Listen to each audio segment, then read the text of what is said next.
Hello बच्चों, आज मैं आपके लिए लेकर आई हूँ हिंदी व्याकरण का पत्र लेखन जो सभी परीक्षाओं के लिए उपयोगी है।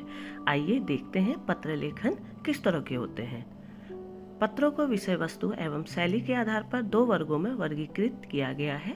नंबर 1 औपचारिक पत्र, नंबर 2 अनौपचारिक पत्र। औपचारिक पत्रों को फॉर्मल लेटर और अनौपचारिक पत्रों को इनफॉर्मल लेटर कहते हैं। औपचारिक पत्र सरकारी, अर्ध सरकारी और गैर सरकारी संदर्भों में भेजे जाने वाले पत्रों को औपचारिक पत्र कहते हैं। इनमें व्यावसायिक, कार्यालयी और सामान्य जीवन आवश्यकताओं के संदर्भ में लिखे जाने वाले पत्रों को शामिल किया जाता है।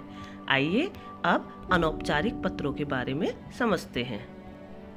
इस प्रकार के पत्रों में पत्र लिखने वाले और पत्र पाने वाले के बीच नजदीकी या घनिष्ठ संबंध होता है।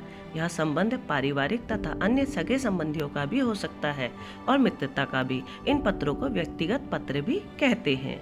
आइए अब पत्रों के अंगों के देखें।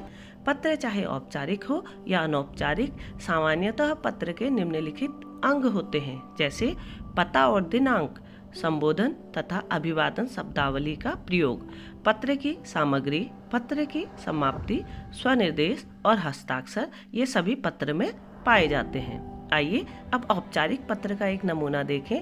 आपके विद्यालय के पुस्तकालय में नई पुस्तकें व बाल पत्रिकाएं मंगवाने के लिए पुस्तकालय अध्यक्ष को पत्र लिखो। सेवा में सेंट मैरी स्कूल, मुखर्जी मार्ग, नई दिल्ली।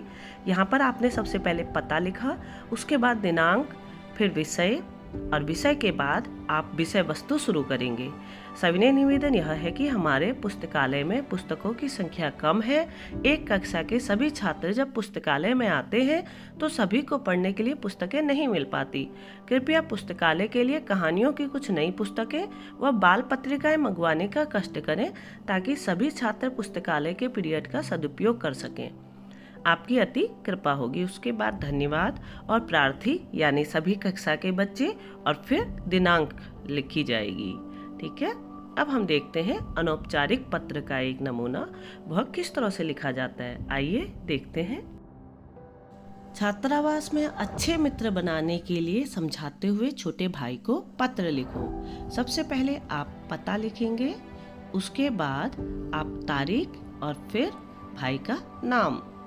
तुम्हारा पत्र मिला, यह जानकर अच्छा लगा कि तुम्हारा छात्रावास में मन लगने लगा है और नए मित्र भी बन गए हैं। पढ़ाई भी अच्छी चल रही है और तुम अपनी कक्षा के पहले 10 छात्र छात्राओं में से एक हो। जिन बच्चों की पढ़ने में रुचि ना हो उनके साथ से बचकर रहना। इस बात का विशेष ध्यान रखना कि उन्हीं बच्चों के साथ उठना बैठना हो जो पढ़ाई लिखाई में रुचि रखते हो, विषयों से संबंधित समूह चर्चा आदि करते हो। तुम्हें बड़े होकर अपने माता पिता की एक योग्य संतान बनना है जिस पर हमें नाज हो।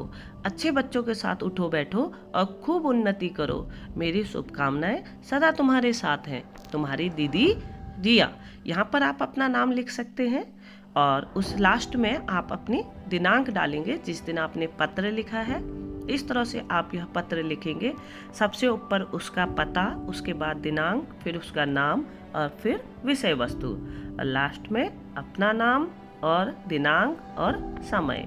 तो देखा आपने औपचारिक और अनौपचारिक पत्र किस तरह से लिखे जाते हैं। इससे संबंधित अन्य जानकारी पाने के लिए कृपया मुझे कमेंट करें, सब्सक्राइब करें एवं लाइक करें। धन्यवाद।